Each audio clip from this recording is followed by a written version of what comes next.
কাঁঠাল গাছের কাণ্ডের মৃত বাকল যদি উঠানো হয় তাহলে সেই বাকলের নিচে যে সুন্দর একটা রাস্টিক অরেঞ্জ কালার দেখতে পাওয়া যায়।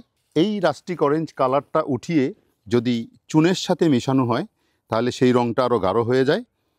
এই যে দেখতে পাচ্ছেন কি চমৎকার গাঢ় রং ধারণ করেছে, এই যে আমার হাতে দেখেন। এটা রাসায়নিক এবং ভৌত প্রভাবের কারণে ঘটে। আরেকটু ক্লোজ আপ করলে দেখলে আপনারা রংটা বুঝতে পারবেন কি চমৎকার একটা রং হয়েছে।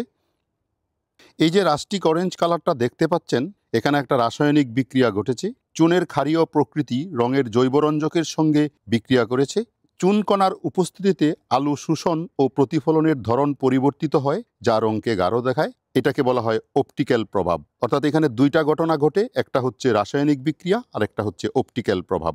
এই যে রংটা এখানে করলাম, এটার মধ্যে যদি এখন একটু পানি মিশ্রিত করি তাহলে এটা দিয়ে একটা কাগজের উপর আমরা লিখতে পারবো। সাদা কাগজের উপর আগে ড্রয়িং করতাম ছেলেবেলায়। এই যে দেখেন রংটা কি চমৎকার একটা রং হয়েছে। এই রংটা দিয়ে আমরা ছেলেবেলায় বিভিন্ন কাগজে, সাদা কাগজে আর্ট করতাম। এই যে একটা সাদা কাগজ আছে, আমি দেখাই আপনাদেরকে কি চমৎকার হবে। এই যে দেখেন,